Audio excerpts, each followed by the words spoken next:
भगवान श्री कृष्ण ने मानव रूप में जन्म लिया था और भगवान श्री कृष्ण ने अपने जीवन में कई प्रकार के चमत्कार किए हैं। लेकिन भगवान श्री कृष्ण यह चमत्कार कैसे करते थे?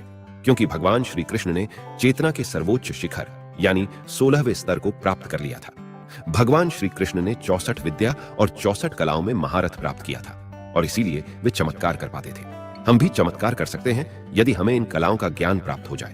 तो आइए जानते हैं कि यह 14 विद्या और 16 कलाएं कौन सी है। तो मित्रों, विद्या और कला में अंतर होता है। विद्या दो प्रकार की होती है, पराविद्या और अपराविद्या। इसी के अंतर्गत कई प्रकार की विद्याएं होती हैं। इसी तरह कलाएं भी दो प्रकार की होती हैं, पहली सांसारिक कलाएं और दूसरी आध्यात्मिक कलाएं। सबसे पहले हम विद्याओं के बारे में जानते हैं। विद्याएं हिंदू धर्म ग्रंथों में दो तरह की विद्याओं का उल्लेख किया गया है।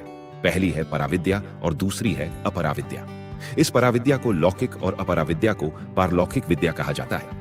दुनिया में ऐसे कई संत या तपस्वी हैं जो इन विद्याओं को किसी न किसी रूप में जानते हैं। वे इन विद्याओं के बल पर ही भूत भविष्य का वर्णन कर देते हैं और इसके बल पर ही वे चमत्कार करने की शक्ति भी प्राप्त कर लेते हैं। शिक्षा, कल्प, व्याकरण, निरुक्त, छंद, नक्षत्र, वास्तु, आयुर्वेद, वेद, कर्मकांड, ज्योतिष, सामुद्रिक शास्त्र, हस्तरेखा, धनुर्विद्या आदि यह सभी पराविद्याएं हैं। लेकिन प्राण विद्या, त्राटक, सम्मोहन, जादू, टोना, स्तंभन, इंद्रजाल, तंत्र, मंत्र, यंत्र, चौकी बांधना, गार गिराना, सूक्ष्म शरीर से बाहर निकलना, पूर्व जन्म का ज्ञान होना, अंतर्ध्यान होना, त्रिकालदर्शी बनना, मृत संजीवनी विद्या, पानी बताना, अष्ट सिद्धियां, नवनिधियां आदि अपराविद्याएं हैं। लेकिन मूल रूप से 14 विद्याएं ही प्रमुख है।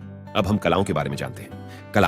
कलाएं दो प्रकार की होती है, सांसारिक कलाएं और आध्यात्मिक कलाएं। सांसारिक कलाओं में मंत्र, यंत्र, चौकी बांधना, गार गिराना, सूक्ष्म शरीर से बाहर निकलना, पूर्व जन्म का ज्ञान होना, अंतर्ध्यान होना, त्रिकालदर्शी बनना, मृत संजीवनी विद्या, पानी बताना, अष्ट सिद्धियां, नवनिधियां आदि अपराविद्याएं हैं। लेकिन मूल रूप से 14 विद्याएं ही प्रमुख है। अब हम कलाओं के बारे में जानते हैं। कलाएं दो प्रकार की होती है, सांसारिक कलाएं और आध्यात्मिक कलाएं। सांसारिक कलाओं में मार्शल आर्ट, भाषा, लेखन, नाट्य, गीत, संगीत, नौटंकी, तमाशा, वास्तुशास्त्र, स्थापत्य कला, चित्रकला, मूर्तिकला, पाक कला, साहित्य, बेल बूटे बनाना, नृत्य, कपड़े और गहने बनाना, सुगंधित वस्तुएं, इत्र तेल बनाना, नगर निर्माण, सुई का काम, बढ़ई की कारीगरी, पीने और खाने के पदार्थ बनाना, पाक कला, सोने, चांदी, हीरे पन्ने आदि रत्नों की परीक्षा करना, तोता मैना आदि की बोलियां बोलना इत्यादि सांसारिक कलाएं हैं। शास्त्रों में 64 प्रकार की कलाएं बताई गई हैं। आध्यात्मिक कलाएं मूल रूप से 16 हैं। उपनिषदों के अनुसार 16 कलाओं से युक्त व्यक्ति ईश्वर तुल्य होता है, या कहें कि स्वयं ईश्वर ही होता है। 16 कलाएं दरअसल बोध प्राप्त आत्मा की भिन्न भिन्न स्थितियां हैं।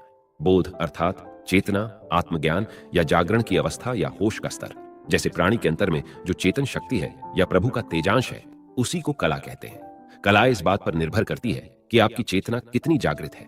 जिस प्राणी में जितनी चेतना शक्ति अभिव्यक्त हो रही है, उतनी ही उसकी कलाएं मानी जाती हैं। इसी से जड़ चेतन का भेद होता है।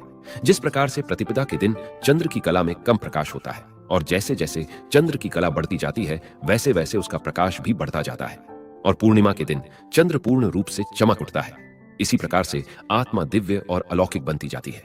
आत्मा की कम जागृति को पहली कला, और जब आत्मा अपनी जागृति के चरम पर होती है तो उसे 16वीं कला माना जाता है और 16वीं कला प्राप्त व्यक्ति ईश्वर तुल्य बन जाता है।